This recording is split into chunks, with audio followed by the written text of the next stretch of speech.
नारायणं नमस्कृत्य नरं चैव नरोत्तमं देवीं सरस्वतीं व्यासं ततो जयमुदीरयेत्। धियं सदा परिभवग्नोऽभीष्टदोहं तीर्थास्पदं शिवविरञ्जनतं शरण्यं प्रत्यार्तिहं प्रणतपालभवद्भूतं वन्दे महापुरुषते चरणारविन्दम्। सुखावसाने तुदमेव सारं दुःखावसाने तुदमेव गेयं देहावसाने तुदमेव जाप्यं गोविन्द दामोदर माधवेति। राम रामेति रामेति रमे रामे मनोरमे सहस्रनाम तत्तुल्यं राम नाम वरानने। हरे राम राम राम हरे हरे, हरे कृष्णा कृष्णा कृष्णा हरे हरे। बोलिए सच्चिदानंद भगवान की, सत्य सनातन वैदिक धर्म की, सब भक्तों की, सब संतों की जय। राजा राम राम राम राजा राम राम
बोलो सियावर रामचंद्र भगवान की, पवन सुत हनुमान की।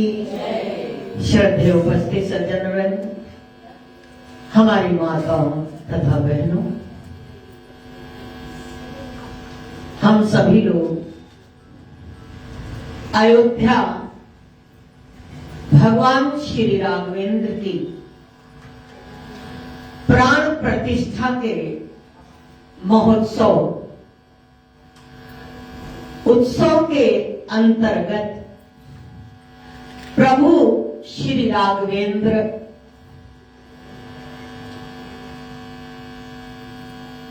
की महिमा और उनके जन्म एवं उनका अवतार किस कारण से होता है, उन विषयों पर हम लोग उनकी कथा का श्रवण कर रहे हैं।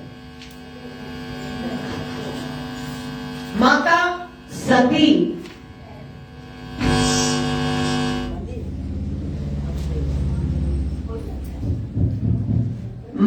सती जिनके मन में प्रभु की लीला को देख करके प्रश्न जागा कि राम कौन है। यही प्रश्न भरद्वाज मुनि याज्ञवल्क्य जी से पूछते, काकभूषुंडी जी और गरुड़ जी के मन में भी संदेह आ गया था। गरुड़ जी भी भगवान की लीला को देख करके उनके अंदर भी मोह जाग गया और उनको भी भ्रम पैदा हो गया, क्योंकि लीला भगवान की है ही बड़ी विचित्र। जो सीधा सीधा काम होता है उसको लीला नहीं कहते। लीला के किसको कहते? सीधे काम को तो काम कहते, भैया आए गए बैठे उठे खाए पिए ये है काम। लेकिन लीला क्या है? लीला उसको कहते हैं जो कार्य से विलग हो, किसी विशेष प्रयोजन के लिए, किसी विशेष कार्य के लिए, कभी किसी विशेष जो है धर्म के लिए हमें कोई हटके काम करना पड़े। जैसे कृष्ण के विषय में कहा जाता है झूठ बोलते हैं, तो झूठ कृष्ण कहीं अपने लिए नहीं बोले।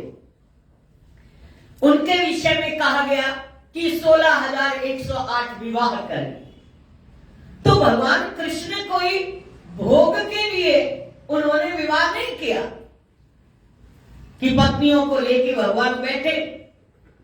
भगवान कहीं नहीं बैठे। रुक्मिणी जी हमेशा दुखी रहती थी। रुक्मिणी जी को हमेशा वियोग भगवान कृष्ण का रहता था। आते थे तो भी रोती थी और जाते थे तो भी रोती थी।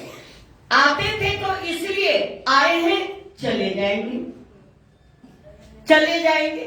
वियोग ही बना रहता था, संयोग में भी वियोग और वियोग में भी वियोग। तो लीला का अर्थ ही यही है कि जो हम सबके समझ में ना आए, हम सबके समझ में ना आए कि इतना बड़ा ब्रह्म, ब्रह्मा जी को मोह हो गया अरे ये भगवान है, ये ब्रह्म है, ग्वाल बालों के साथ खेल रहे हैं, गायों को चरा रहे हैं, गोपियों के साथ नाच रहे हैं। ये कोई ब्रह्म हो सकता है? ये कोई भगवान हो सकता है? क्योंकि हमारा जो कंसेप्ट है, हमारी जो सोच है, वो एक मॉडल हमारे अंदर बना हुआ है। उस मॉडल के अनुरूप अगर हम हैं तो भगवान है, संत है, गुरुजी हैं। और अगर उस मॉडल से बिल्कुल विपरीत हम दिख जाए तो शंका पैदा हो जाए।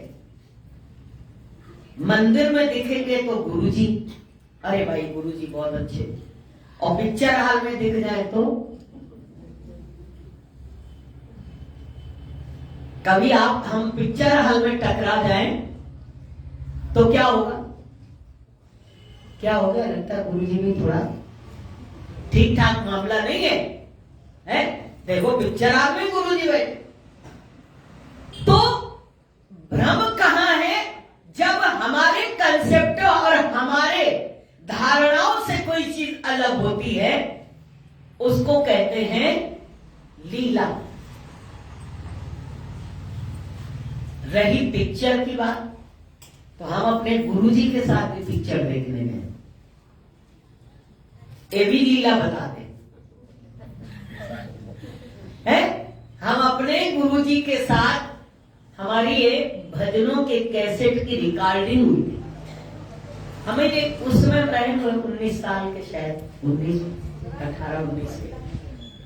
तो सारा दिन सुबह से 8, 8:30 से रिकॉर्डिंग बॉम्बे में शुरू हुई और रात के 8 बजे गए। महाराज जी भी खड़े थे, महाराज जी के बड़े सुपुत्र प्रभुदत्त जी भी थे, हम भी थे। स्टूडियो में हम लोग की रिकॉर्डिंग हो रही थी, जो आप भजन अभी सुनते। बहुत सब थक गए, तो प्रभु जी थे महाराज जी के सुपुत्र, तो महाराज जी को चाचा कहते थे। बोले चलो चाचा, आप कहाँ चलेंगे आश्रम में, फिर खाना बनाए, फिर ये करें वो करें। उस वक्त पिक्चर आई थी गांधी, और महाराज जी के एक भक्त भी थे बाबू भाई करके, बॉम्बे में हम लोग थे। 1-2 भक्त और थे महाराज जी के। बोले महाराज जी चलिए। महाराज जी बोले चलो, जैसे आश्रम में बैठना है वैसे वहां बैठते हैं, और गांधी पिक्चर देखना था, है ना।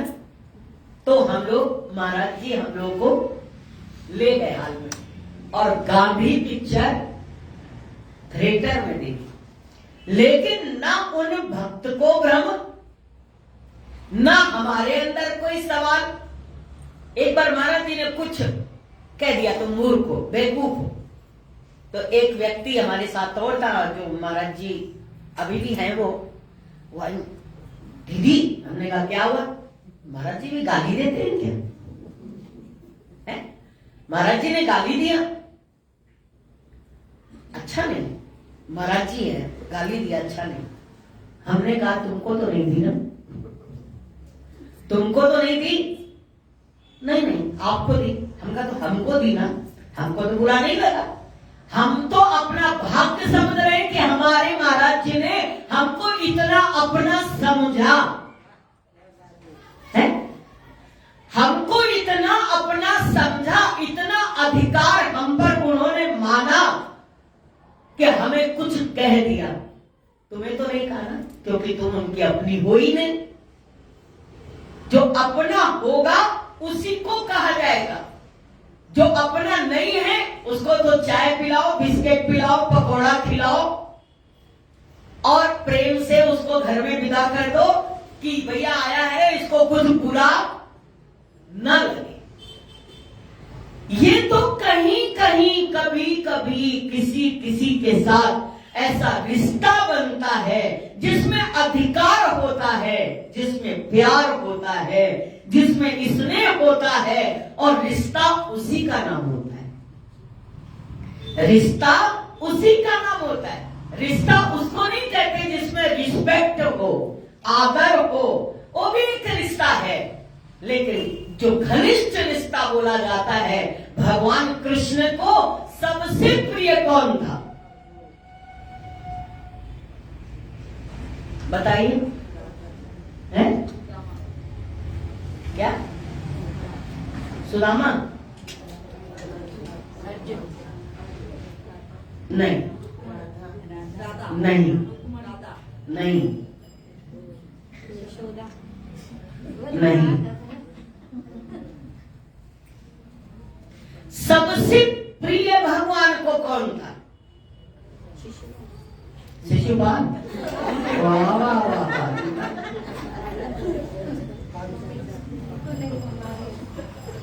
ये सब हमारे भागवत के स्टूडेंट हैं। कितनी भागवत सुन चुके हो? यही परीक्षा है कि सुना कि नहीं सुना। बांसुरी। सबसे प्रिय है भगवान को बांसुरी। क्यों? राधा से भी ज्यादा। अगर राधा को किसी से ईर्ष्या थी तो किससे थी? बांसुरी से। सबको राधा से ईर्ष्या थी, सबको राधा से ईर्ष्या थी, और राधा को बांसुरी से ईर्ष्या थी कि ये तो 24 घंटे भगवान कृष्ण के पास रहते। और बांसुरी कौन थी?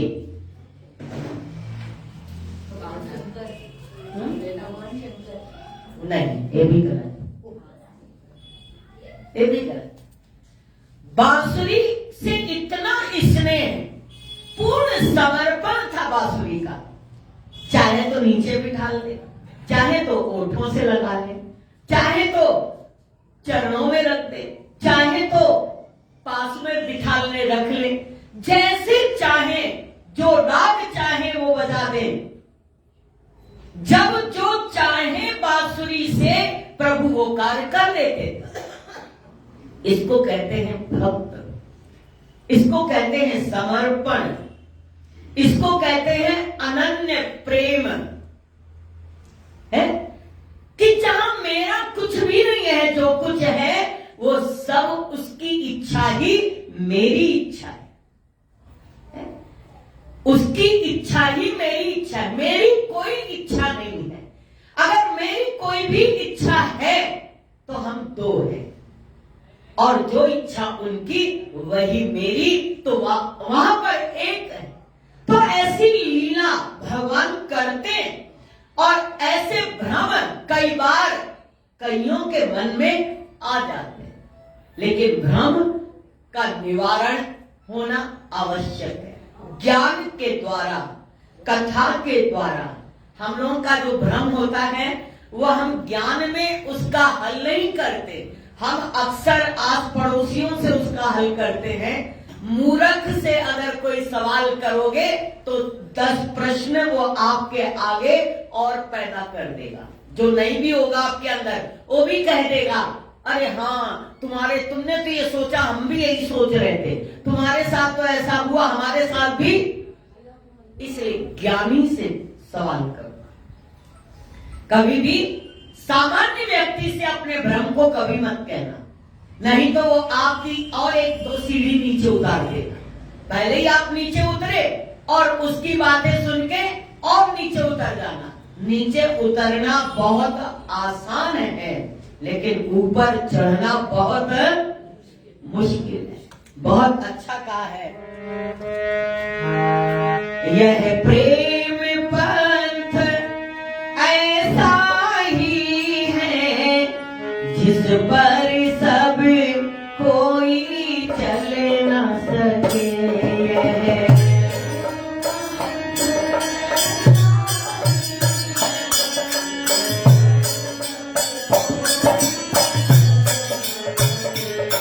यह प्रेम पंथ ऐसा ही है जिस पर सब कोई चल न सके।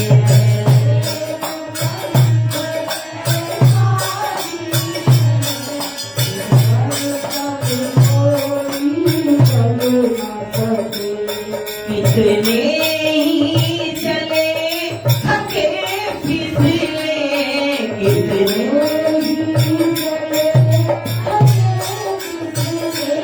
कुछ आ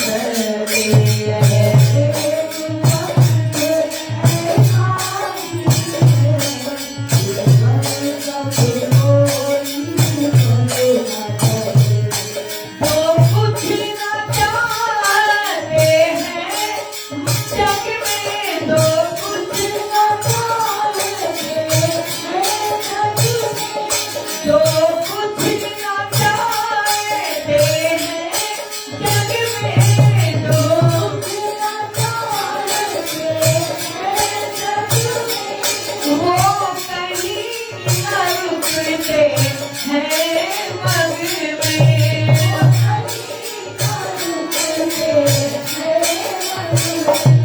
वो कहीं ना रुकते हैं मग में,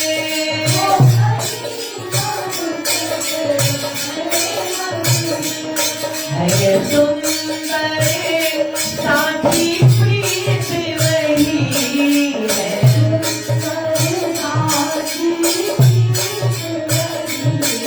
जो उनसे कभी निकल न सके, जो उनसे यह प्रेम भक्त ऐसा ही है, जिस पर सब कोई चल न सके,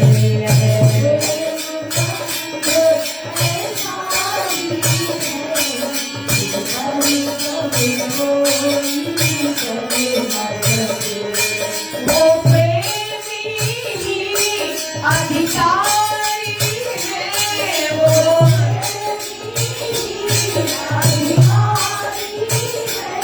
जो इतने धीरज धारी है,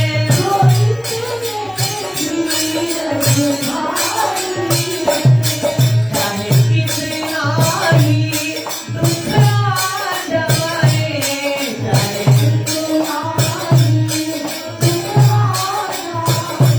जाए, जाए पर प्रण ढल न सके, जाए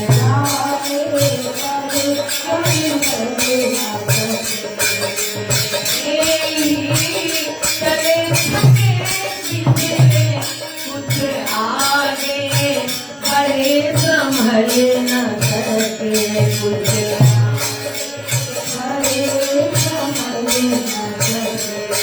वो मिलते सब कुछ खोने से, वो सब कुछ उनका मन झूलता रोने से,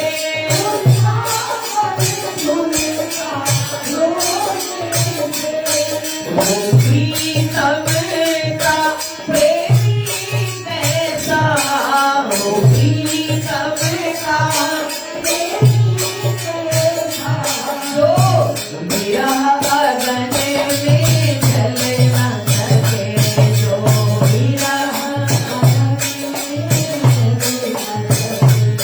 यह प्रेम बंध ऐसा ही है, जिस पर सब कोई चल न सके, जिस पर सब कोई चल न सके, जो भोग सुखों का त्यागी है, जो भोग सुखों का त्यागी है, प्रभुता से फूल विरागी है, प्रभुता से फूल विरागी है, वो भक्त पहुँचे पाते जिसको, वो भक्त पहुँचे पाते जिसको, ये मन की माया चल न सके, ये मन की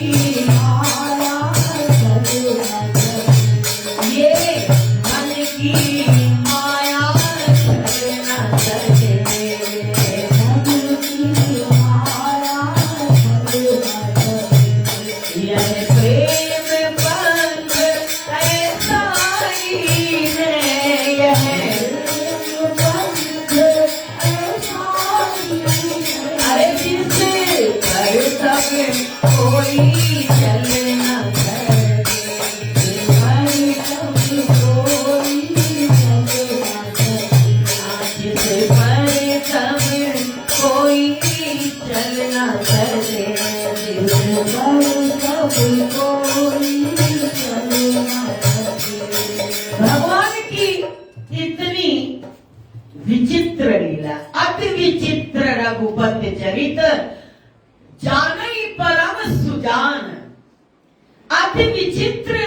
पथ चरित्र और जाने परम सुजान, जे मति मंद विमोह बस हृदय धरहि कछु आनंद। भगवान की लीला अति विचित्र है। सुजान मतलब कोई ज्ञानी ही उनकी लीला को समझ सकता है, लेकिन जो मूर्ख होते हैं, मंद बुद्धि होते हैं, वो कुछ का कुछ अर्थ लगा लिया करते हैं। आज प्रश्न है सबका, और उस प्रश्न के उत्तर के लिए माता सती का एक शरीर चला गया। अब जन्म लिया, तप कर रही है। राम को जानने के लिए तपस्या, भक्ति, आराधना। आज अगर राम राम राम राम चारों तरफ हो रहा है? और अयोध्या में अगर राम की प्राण प्रतिष्ठा हो रही है, तो कितना बलिदान है, कितना त्याग है, और कितनी लोगों की निष्ठा और भक्ति है? किसी ने भोजन त्याग दिया है, किसी ने बोलना छोड़ दिया है, और तो और जो प्राण प्रतिष्ठा हमारे नरेंद्र मोदी, हमारे प्राइम मिनिस्टर कर रहे हैं। आपको मालूम है 11 दिन से अन्न का त्याग कर रखा है। जो प्रधानमंत्री 11 दिन से केवल नारियल पानी पी रहे हैं और जमीन पर सो रहे हैं, और हर राम मंदिर में जाकर के पूजा कर रहे हैं, आराधना कर रहे हैं, भक्ति कर रहे हैं। वो भी नहीं, काम भी सारे कर रहे हैं। आज यहां, आज वहां, कल वहां, परसों वहां। ऐसा नहीं कि मस्त होके अपने कमरे में बैठ गए, भैया हमारा तो व्रत है, साबूदाना भी खाया, मखाना भी खाया, बादाम भी खाया, पिस्ता भी खाया, दूध भी पिया, जूस भी पिया, और दिन भर कमरे में, भैया हमारा व्रत है। आज तो हमसे कोई काम कहना मत, क्योंकि हमारा व्रत।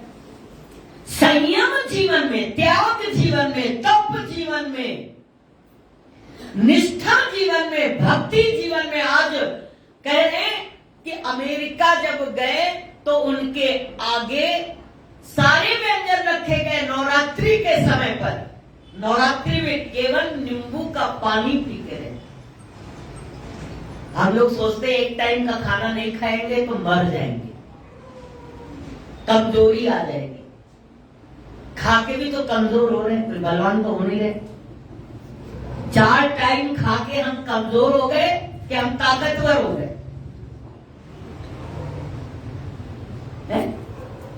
ज्यादा ही कमजोर हो गए। जितना ज्यादा खाओगे उतने ही कमजोर हो जाओगे, और जितना कम खाओगे उतने ही ताकतवर रहोगे। लिख लो ये, जितना कम खाओगे, कम खाओ गम खाओ, ये 2 है टेबलेट, एक कम और एक गम। लेकिन हम लोग दोनों ही नहीं करते, ना गम खाते हैं और ना कम खाते। खाएंगे भी ज्यादा और लड़ेंगे भी ज्यादा। खाने वाले ज्यादा लड़ते हैं। इसलिए अपने जीवन में संयम, अपने जीवन में हम सबको, कल मैंने कहा था ना, कमजोर मत। हमारा मन कमजोर है, हमारा मन कमजोर है। ये नहीं खाएंगे तो ये हो जाएगा, वो नहीं खाएंगे तो ये हो जाएगा। नहीं, आप कम कर दो खाना, देखो स्वस्थ ना हो जाओ तो स्वस्थ हो जाओगे। 2 रोटी खाते हो तो 1 कर देना है? 2 टाइम खाना खाते हो, 4 टाइम खाते हो तो 2 बार कर देना।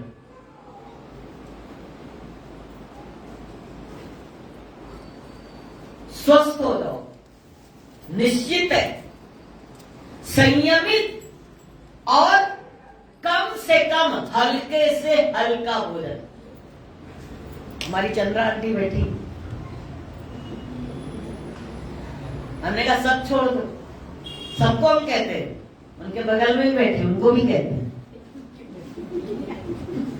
सब छोड़ दो, संयम कर लो, 6 महीना देखो स्वस्थ होते हो कि नहीं होते हो। और बैठी हमारी अनीता बैठी, किया करूं? अरे क्यों नहीं करो, करके तो देखो। खाते भी हम हैं स्वास्थ्य के लिए। अगर कम खाके हम स्वस्थ हो जाएं और ज्यादा खाके हम बीमार हो जाएं, ऐसा नहीं कि खाना ज्यादा खाते हैं, नहीं, जो आइटम है हम वो गलत खाते हैं। इसलिए अपने जीवन में संयम लाइए। अगर राम की स्थापना करना है, क्यों? पहले ये 9 नियम बनाए जाते थे, कि आसन, प्राणायाम, ध्यान, धारणा, समाधि, आहार, विहार, ये सब हमारे जीवन के नियम थे। तो अपने जीवन में तप किया माता पार्वती ने, और तप करके कुछ दिन भोजन, कुछ दिन पानी, कुछ दिन बिल्कुल सब छोड़ दिया, ना भोजन और ना पानी। फिर बेलपत्री, उसके बाद वो भी छोड़ दिया, बेलपत्री भी खाना छोड़ दिया। पुनि परिहारे हूं और सुखाने हूं परना, उमही नाम तब भया हूं अपर्णा। सूखे पत्ते भी खाने छोड़ दिए, तब उनका नाम अपर्णा हो गया, अपर्णा।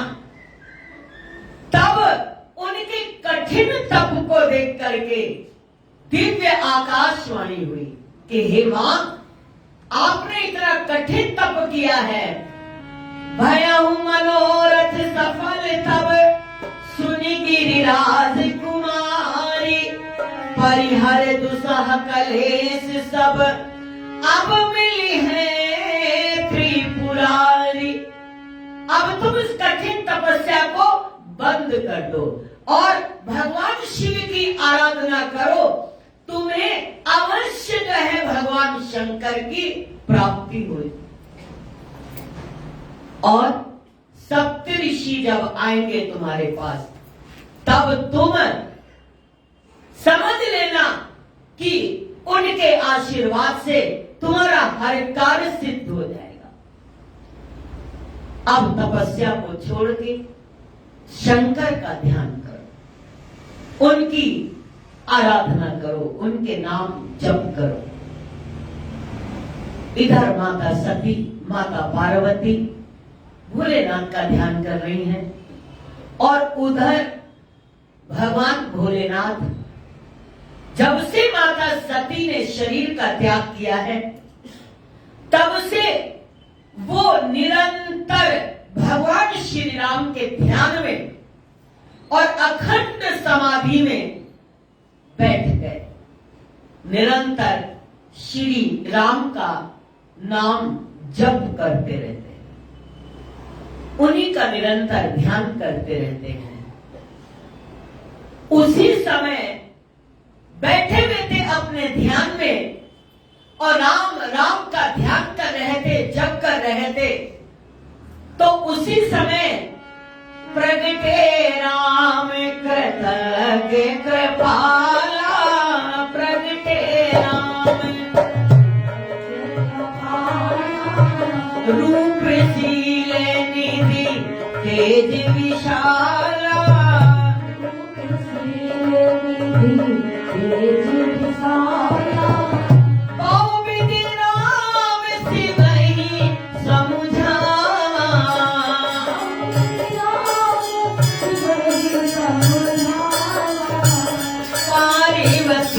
करे जन्म सुनावा,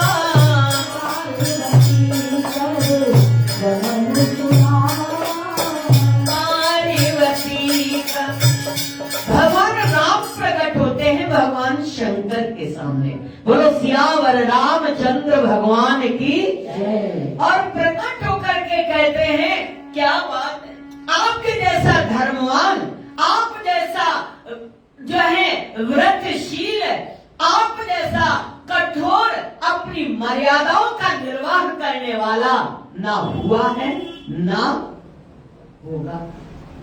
एक जरा सी सीता का वेश बना लिया और आपने उनका त्याग कर दिया। अनेक प्रकार से उनकी प्रशंसा करते हैं और उसके बाद भगवान राम कहने लगे, भोलेनाथ आपको मालूम है कि सती का जन्म हो चुका है और पार्वती के रूप में उन्होंने जन्म लिया है हिमवान के घर में।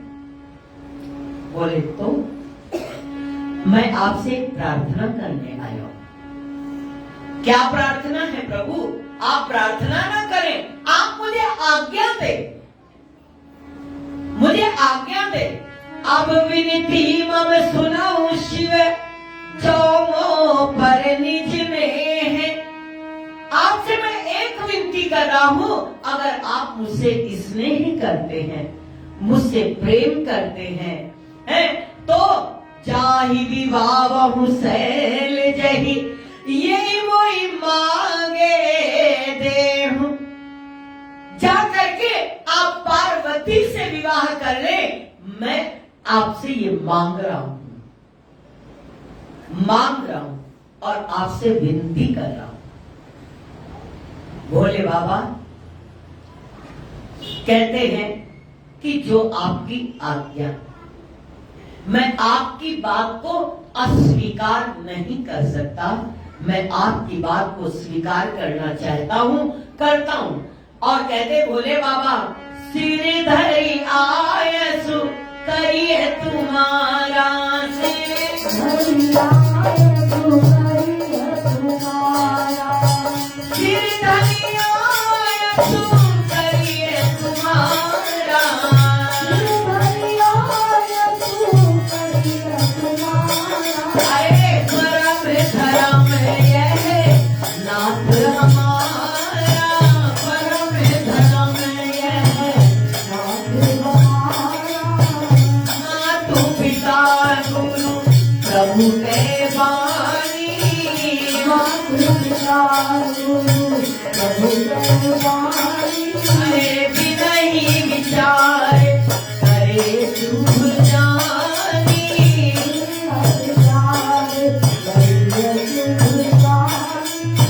तुम सब भांति परम हितकारी, तुम सब भांति परम हितकारी।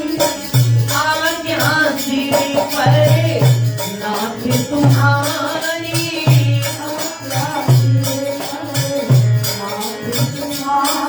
अरे आज्ञा सिर पर नाथ तुम्हारी।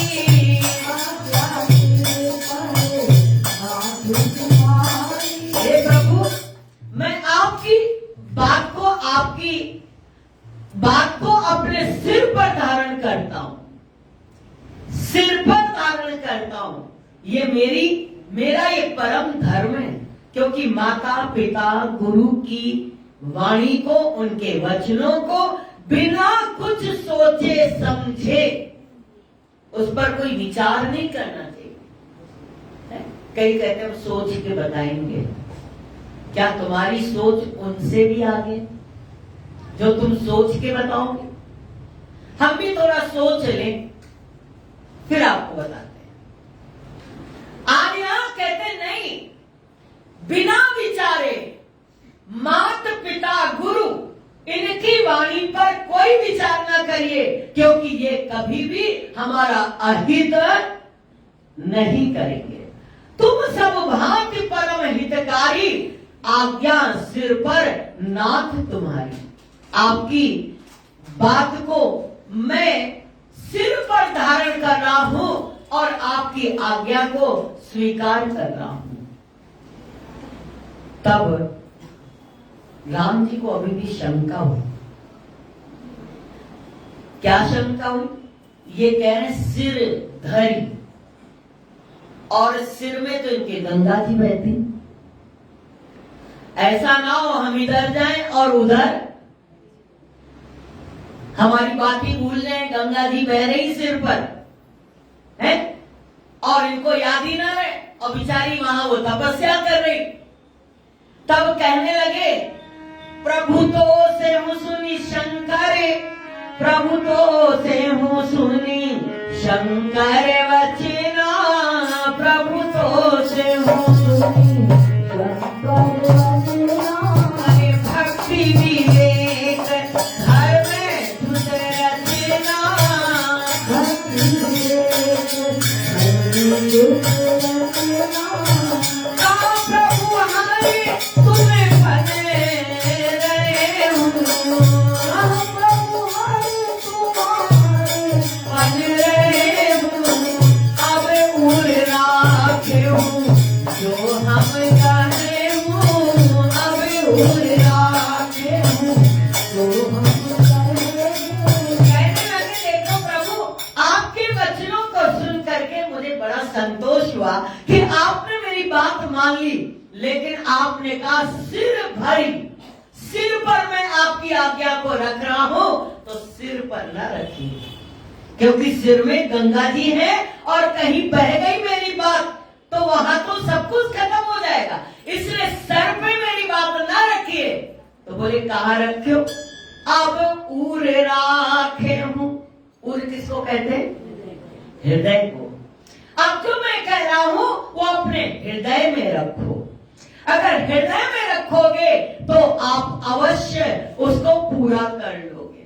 तब भगवान शंकर मुस्कुराए, वाह प्रभु, हृदय में हम आपकी बात को, दिमाग की बात तो निकल भी जाती है लेकिन दिल की बात कभी निकलती नहीं है। कई बार हम लोग कहेंगे अरे आपने जो कहा ना तो दिल में चुभ गया। दिल में जो तीर लगता है वो आर से पार हो जाता है और दिमाग से तो कई बातें खिसक भी जाती है। तो आज भोले बाबा से भगवान राम कहते हैं दिल में रखना, दिमाग में नहीं। दिमाग का तो कोई ठिकाना नहीं, कहां बह जाए, कहां चला जाए, क्या सोच ले। इसलिए मेरी बात को हृदय में रखना, अपने दिल में रखना। इधर भोले बाबा ने कहा मुझे ये स्वीकार है, और उसके बाद भगवान शंकर ने सप्त ऋषियों को बुलाया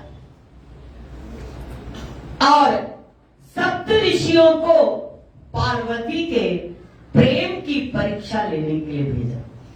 बोलिए सच्चिदानंद भगवान की जय।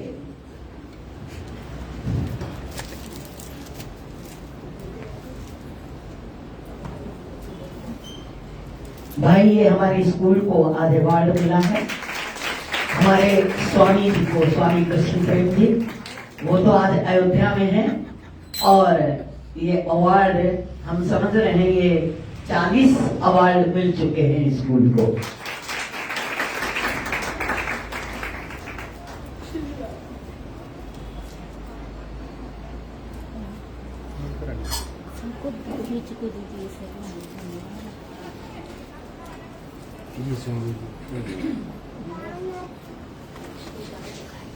ये विद्यालय के आप सभी लोग जोरदार सौभाग्यशाली हैं।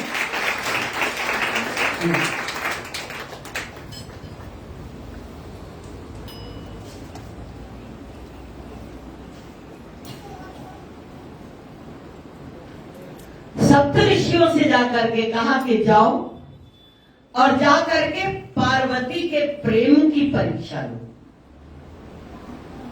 भगवान शंकर के ऐसा तो नहीं कि थोड़ा मन इधर उधर हो गया हो, क्योंकि सीता का वेश भी बनाया है। ध्यान देना कितना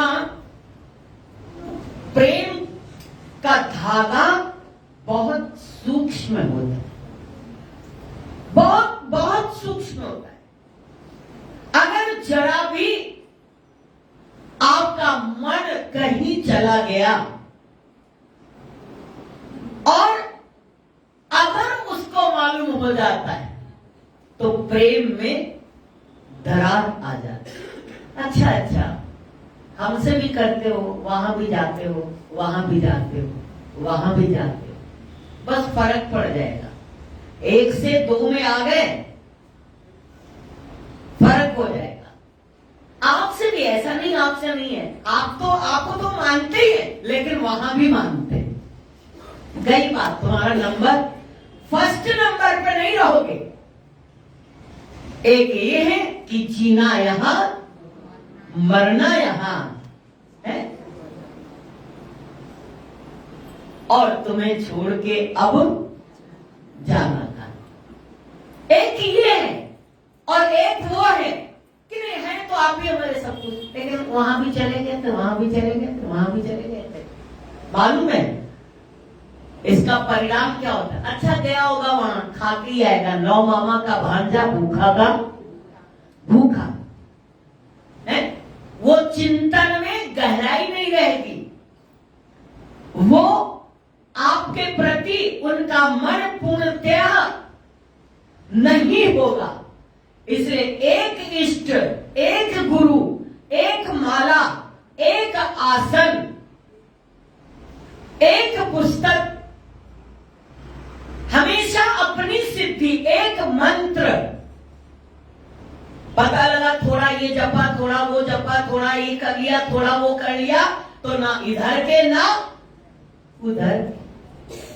भगवान भोलेनाथ कहते हैं जाओ पहले प्रेम की परीक्षा दो कि अभी भी उनका स्नेह हमारे में है। ऐसा तो नहीं सीता बनी थी तो कहीं भगवान विष्णु में ध्यान चला गया। सब ऋषि जाते हैं और माता पार्वती को देखा कि तप कर रही, ध्यान में बैठी हैं। ऋषि ने गौरी देखी तहा कैसी, मूर्ति मंत्र तपस्या जैसी। ऋषि ने गौरी देखी तहा कैसी, मूर्ति मंत्र तपस्या जैसी। बोले मुनि सुने शैली कुमारी, करहु कवन कारण सब भारी। बोले भाई देखा कि बिल्कुल जैसे तपस्या की मूर्ति ही रूप को धारण करके और तप कर रही है। ऋषियों ने कहा कि किस कारण से तप कर रही हो, क्या कारण है, किसको पाना चाहती हो? काते वचन मन अति सकुचाई, हसिया सुनी हमारे जताई। नारद कहा, नारद कहा, नारद कहा, सत्य सोई जाना, बिनु पंखन हम उड़, हम चाही उड़ाना। श्री राम जय राम। हंस करके कहने लगी माता पार्वती, हमारी बात को सुन के तुमको हंसी आ जाएगी, क्योंकि हमारे पिता हैं पर्वत, पत्थर के पर्वतराज मेरे पिता हैं।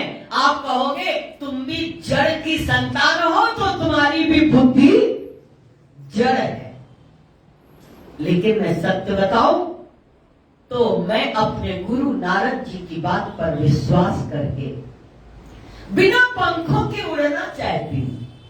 पंख तो मेरे नहीं है, लेकिन मैं अपने गुरु के वचनों पर विश्वास करके बिन पंखन हम चाहे उड़ाना, उनके वचनों पर विश्वास करके मैं ऐसे पति का वर्ण करना चाहती हूं जो उदास है, निर्गुण, निर्लज्ज, कुबेश, कपाली, अकुल, अगेह है, दिगंबर, व्याली।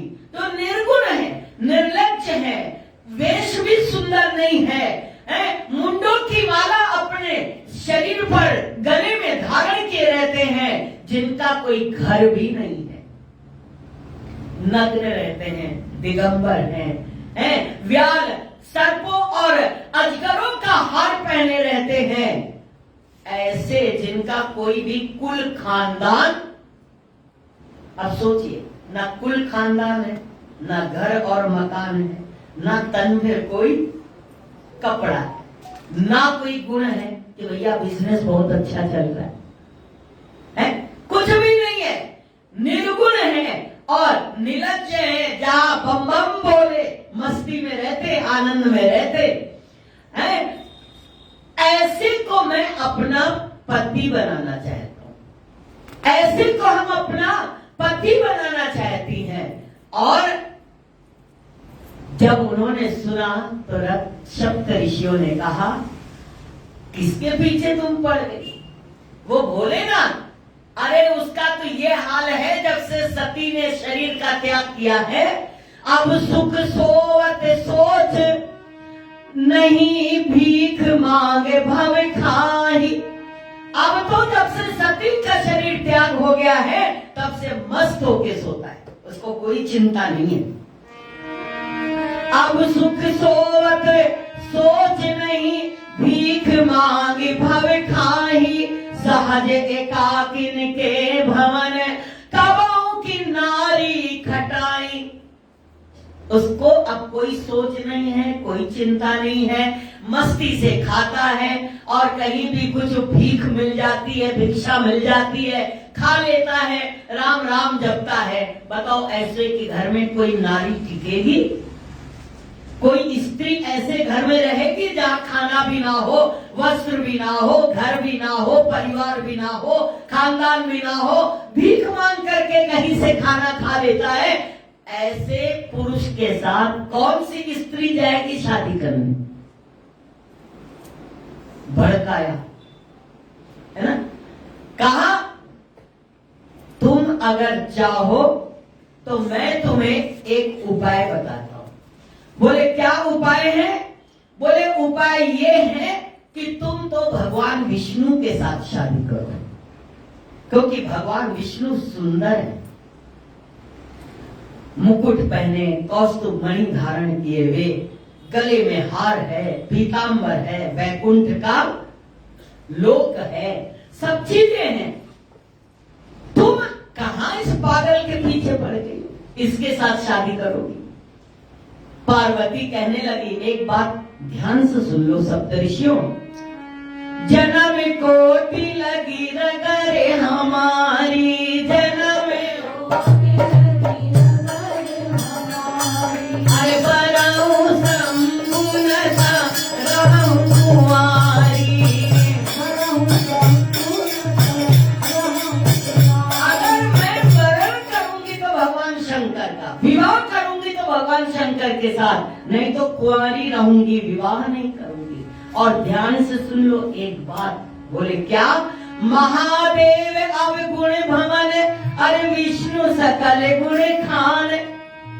भगवान भोलेनाथ अवगुणों के भंडार हैं। आपने तो दो चार बताए, हम तो होलसेल की बात कर देते हैं कि भोलेनाथ अवगुणों के भंडार हैं और भगवान विष्णु गुणों के भंडार हैं। उनमें सब गुण हैं और महादेव में सारे अवगुण हैं। महादेव अवगुण भवन, विष्णु सकल गुण खान, अरे जही कर मन रम जाहि सन, तेहि तेहि सन काम। लेकिन एक बात है, जिसका मन जिसमें रम जाए, जिसको जो अच्छा लग जाए उसको वही अच्छा लगता है, भले वो चाहे दोष हो और चाहे उसमें कितने भी अवगुण हो। और एक बात और सुन लेना, एक जन्म की बात भी नहीं है, करोड़ों जन्मों में, करोड़ों जन्मों में जन्म कोटि लगी रगरे हमारी।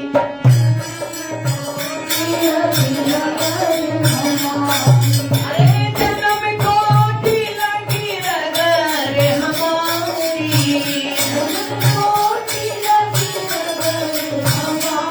अरे बराहु संपूर्णता रहूं कुंवारी,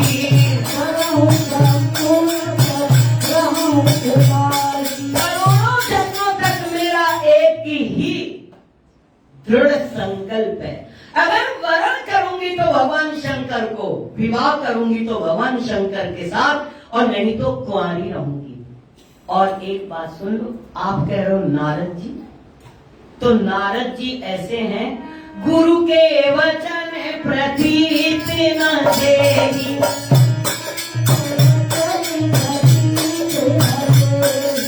सपने सुन बिना सुखी तेरी,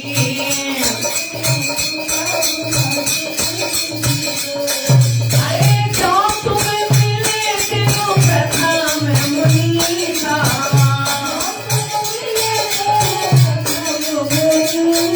अरे सुनेगा जीवे तुम्हारे घर सीता, जो तुम्हारे हट हृदय की रही न जाई दिनों ये बरेती।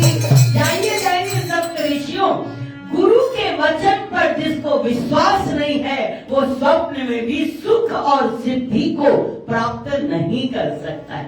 और अगर आप पहले मिल जाते, नारद जी पहले मिल गए, अगर आप मुझे पहले मिल जाते तो मैं आपकी बात मान लेती। अब चूंकि आप बाद में मिले और नारद जी हमको पहले मिल गए, अब तो मैं नारद जी की ही बात मानूंगी, आपकी बात नहीं मानूंगी, है। और अगर बहुत आपको मन में है कि मैं विवाह कराऊं, मैं विवाह कराऊं, तो दुनिया में बहुत लड़कियां पड़ी हैं, जाओ उनका विवाह करवा दो, ऐसे कम नहीं है कोई भी। तब माता पार्वती के इस प्रेम को देख करके, देख प्रेम बोले मुनि ज्ञानी, देख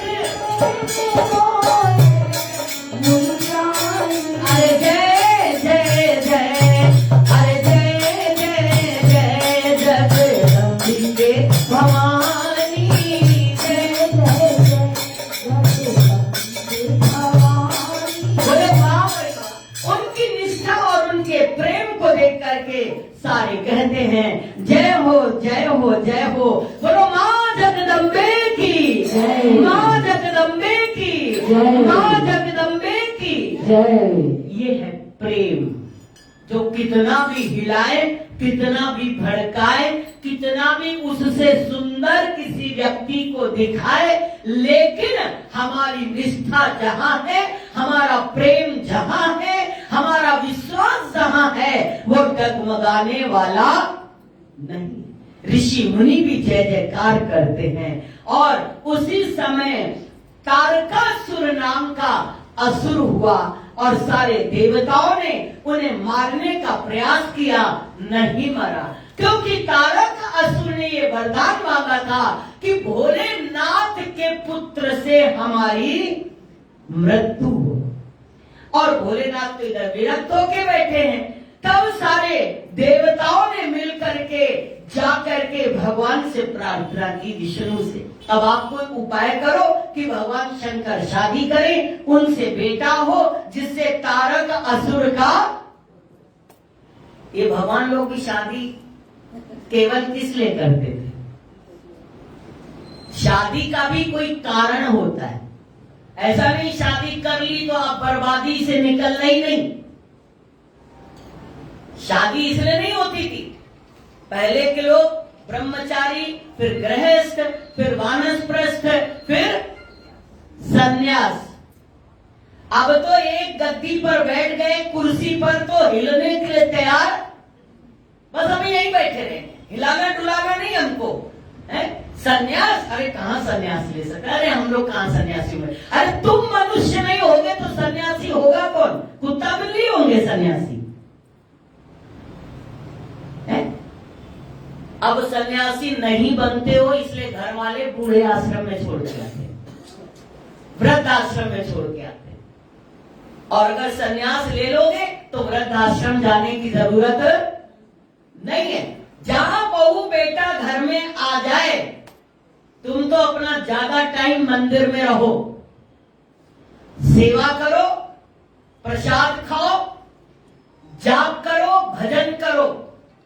लेकिन अब हम लोग क्या हैं, अपनी कुर्सी से हमको इतना मोह है कि बहू बेटा बहू आ भी जाती, फिर भी हम अपनी कुर्सी छोड़ने के लिए तैयार बैठे रहते अपनी। आजकल तो हमारी चलती है, जब से ये आई है हमारी तो मानता ही नहीं लड़का, हमारी सुनता ही नहीं लड़का। अब तो जोरू का गुलाम हो गया है, उसको कहेंगे जोरू का गुलाम, और उधर बीवी कहेगी अपनी मां का गुलाम। बेचारा एक फुटबॉल इधर एक फुटबॉल उधर। मां कहती है जोरू का गुलाम और पत्नी कहती है कि मां का गुलाम। एक लात उधर से पड़ती, एक लात उधर से पड़ती। और शादी कौन करवाता है? शादी के लिए सबसे ज्यादा परेशान कौन रहता है? मां। क्या हमारे बेटे की शादी हो जाए, हमारे बेटे की शादी हो जाए। और जब बेटा की शादी हो जाती तो सबसे ज्यादा परेशान कौन रहती है? मां। है हमारे हाथ से तुम्हारा लड़का ही चला गया, तो जब कन्यादान करवाई थी तो अपने हाथ में ले लेते, बेटे के हाथ में काहे को हाथ रखा था? और उस समय तो लड़की का हाथ किसके हाथ में रखते? बेटे के। क्यों? तुम अपने ही हाथ में रखवा लेती है। ये जो हमारी सोच है गलत है। कोई भी लड़की पराए घर से आई है, इतना अपनापन दो, इतना अपनापन दो कि मैके की कभी ना याद आए, ससुराल में इतना प्यार मिले। लेकिन हम लोग जरा जरा बात में, नमक ज्यादा हो गया सब्जी में, तेरी माँ ने यही सिखाया है? अगर कहीं एक कप टूट गया, गिलास कांच का गिर गया, अकल नहीं है? हम तो अपने सास के जमाने में ये करते थे, फिर बलियारी देते अपनी।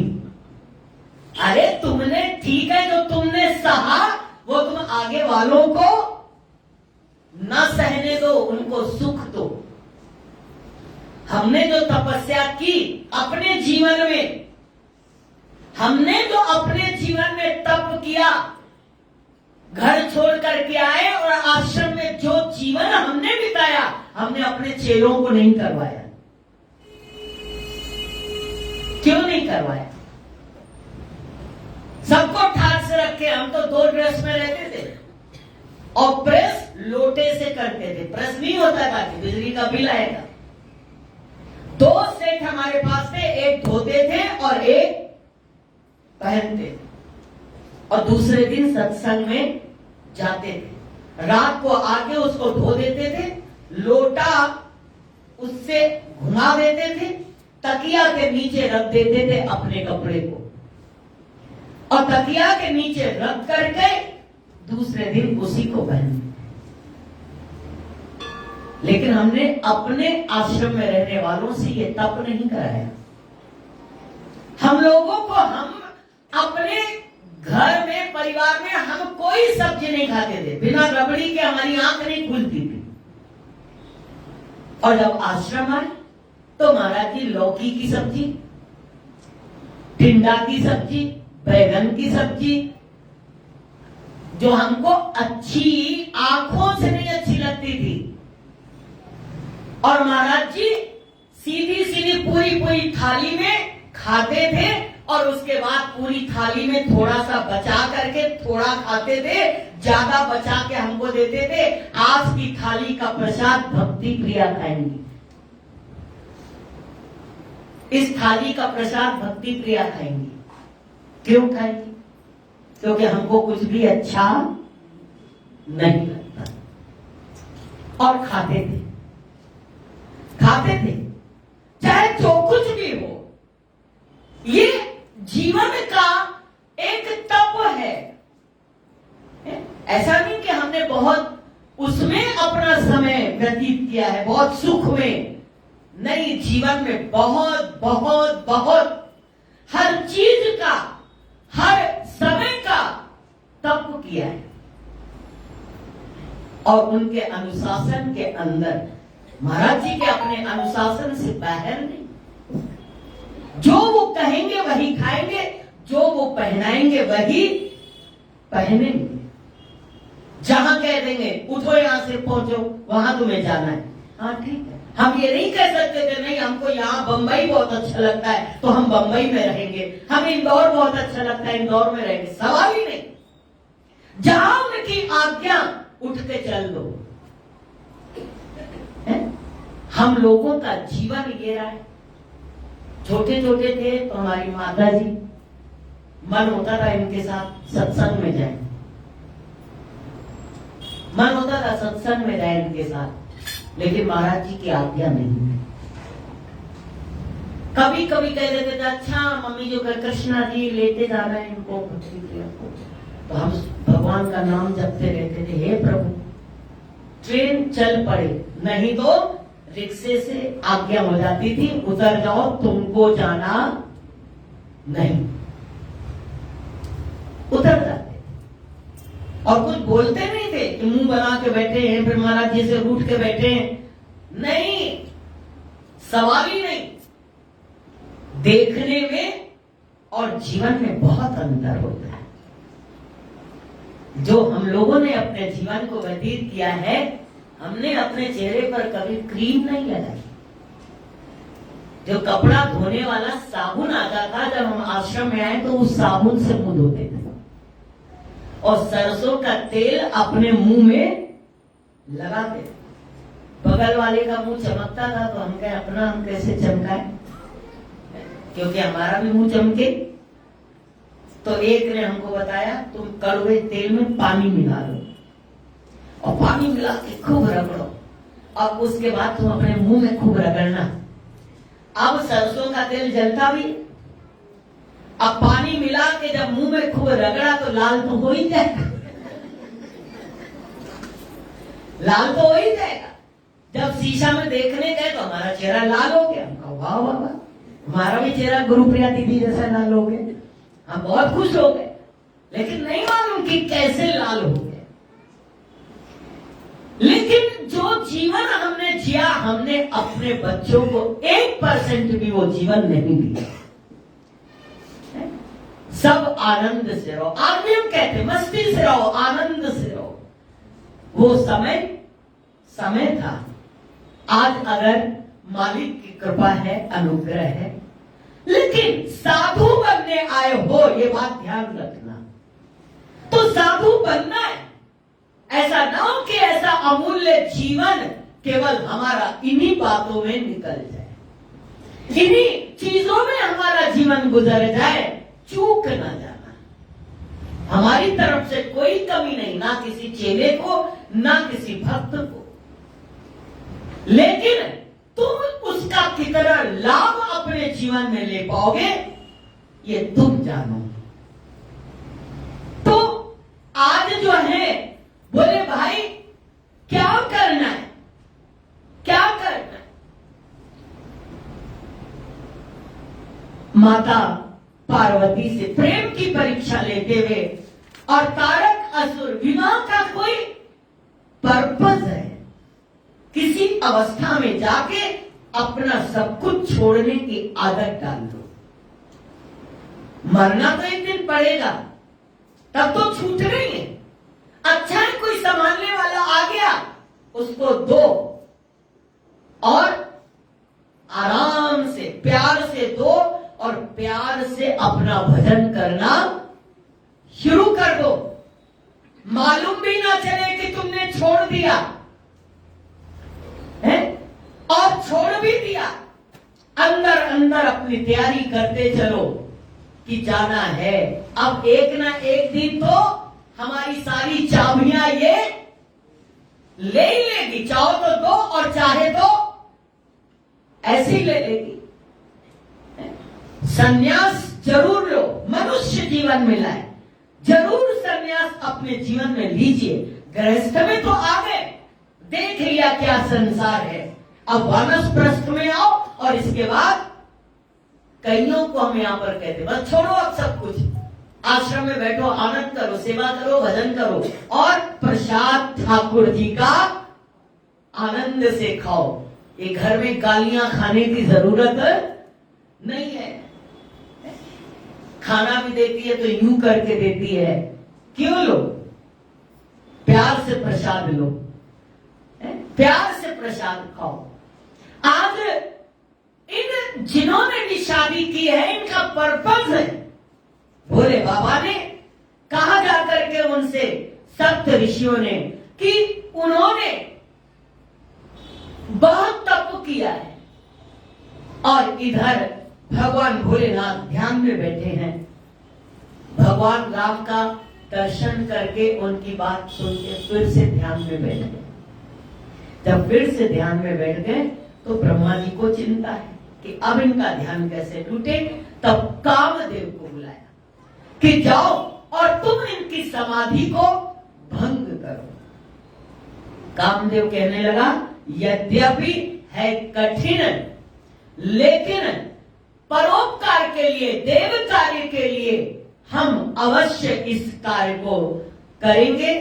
और उसी समय कामदेव जाते हैं और भगवान शंकर की समाधि को भंग करते हैं। भगवान शंकर की आंखें खुली, तब शिवती सर नयन उघारा, तब शिवती सर नयन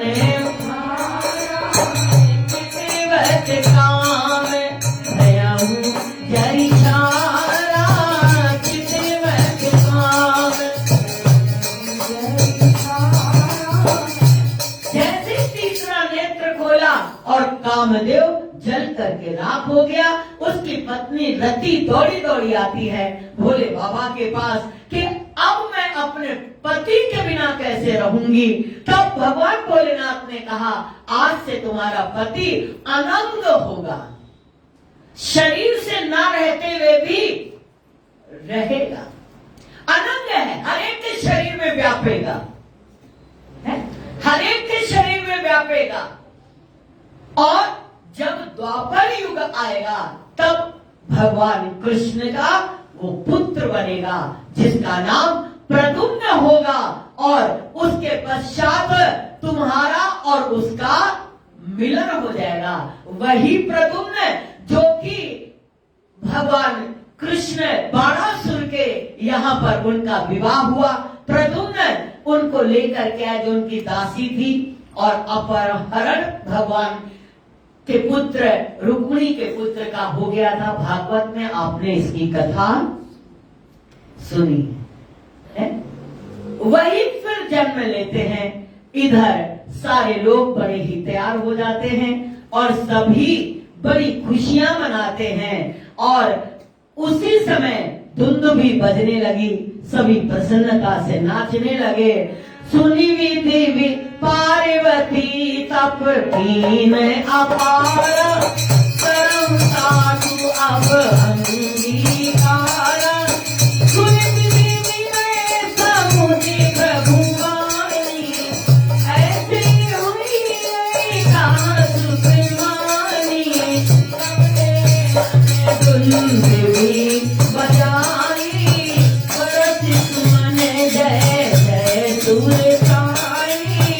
पत्री सकरी कोई दीनी कर त्रिशूल पत्र दिया। ब्रह्म मुहूर्त निकाला और सारे देवता दुंदुभियां बजाते हैं, पुष्पों की वर्षा करते हैं और बड़े आनंद से भगवान शंकर के विवाह की तैयारी होती है। सभी गण आ जाते हैं, देवता आ जाते हैं और कर त्रिशूल अरु डमरू बिराजा, चले बसह चढ़ी बाजई बाजा। एक शिवई सुर प्रिय मुस्काई, बरलायक दुल्हन जगनाही। बरलायक भगवान शंकर हाथ में त्रिशूल ले लेते हैं, डमरू ले लेते हैं, बैल पर सवार हो जाते हैं। ये दूल्हा है और सवार होकर के निकले। तब उस समय पर देवताओं की जो स्त्रियां हैं, पत्नियां हैं, वो हंसती, ये दूल्हा राजा है। क्योंकि ये सब काम माताओं के ही होते हैं कि दूल्हे ने क्या पहना था, ब्रेसलेट पहना था कि नहीं पहना था, चैन पहनी थी कि नहीं पहनी थी, अरे सूट कहाँ का था, जो सूट पहना था कैसा था। ये माताओं का ध्यान सबसे ज्यादा मस्त रहता है इसमें, कौन साड़ी पहनी, कौन गहना पहना, नकली पहना कि असली पहना है। तो देवताओं की पत्नियां हंसती हैं दूल्हे को देख करके, बर लायक दुल्हन जगनाई। इस जैसे दूल्हे के तो दुल्हन मिलना भी बहुत मुश्किल है।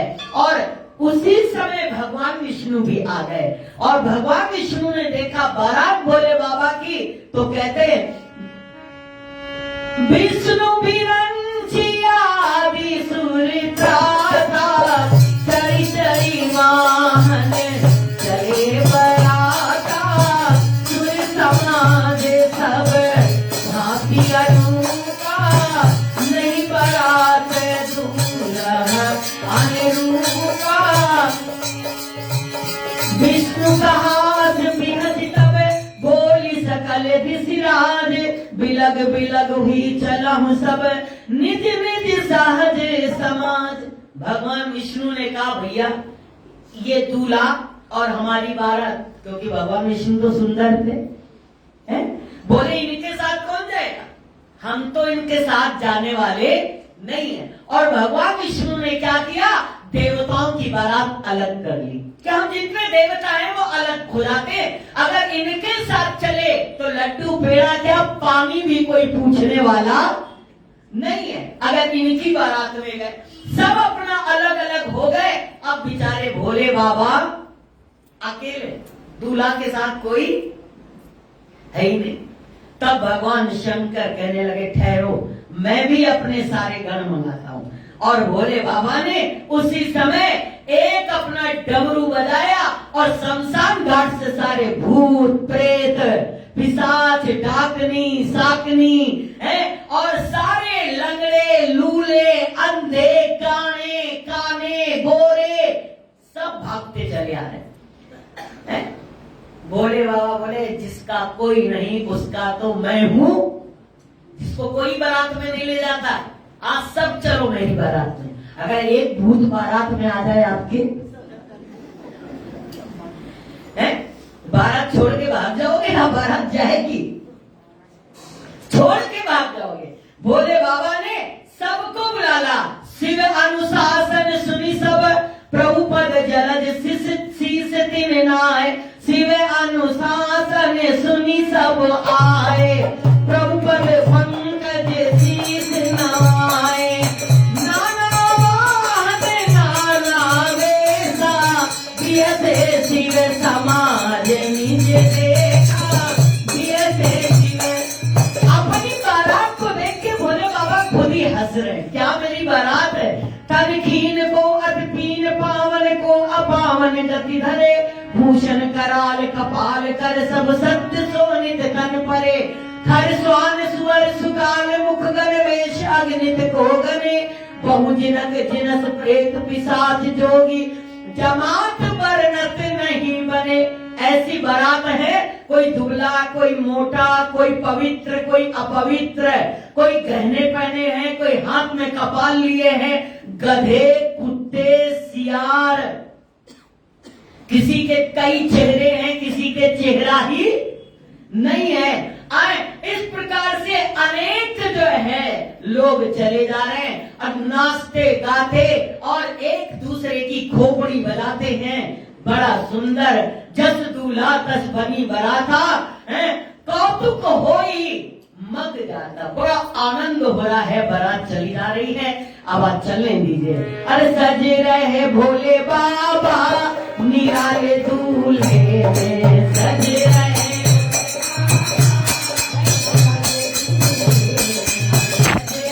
भोले बाबा निराले दूल्हे में,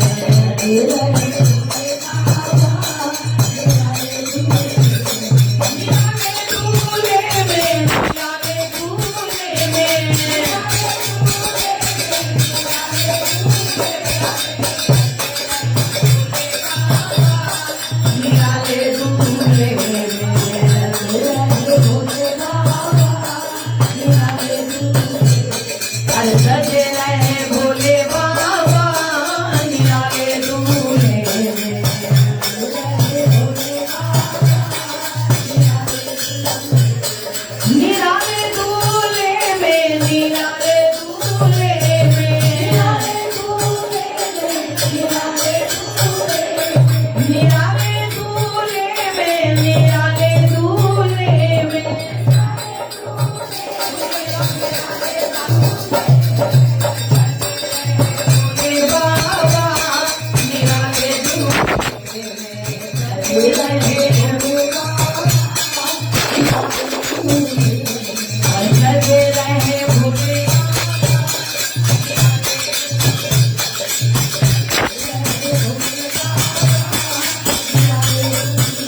वाला, कोई हो घर वाला, कोई अरे भक्ति गुण गाए मन में हर साए, हर सजे रहे भोले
ओम नमः शिवाय,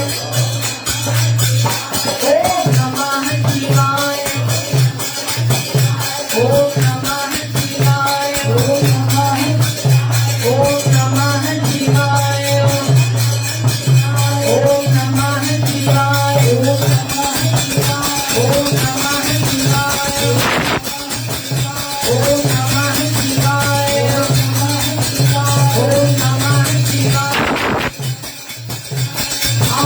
सच्चिदानंद अजमो सच्चिदानंद, अमरो सच्चिदानंद, अजयो सच्चिदानंद,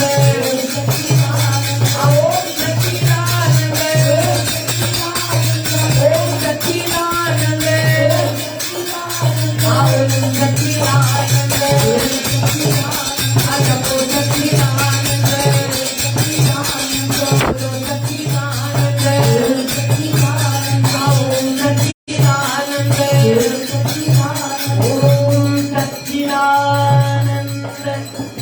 सच्चिदानंद भगवान की जय। आवाज बारात जा रही है और कल विवाह होगा और आनंद के साथ में सभी लोग बिल्कुल बाराती बन के आना है। आज ही है, आज वाले बाराती सब ऐसे ही हैं, भूत प्रेत डाकनी साकनी है ना, तो सब जो है ठीक है। जो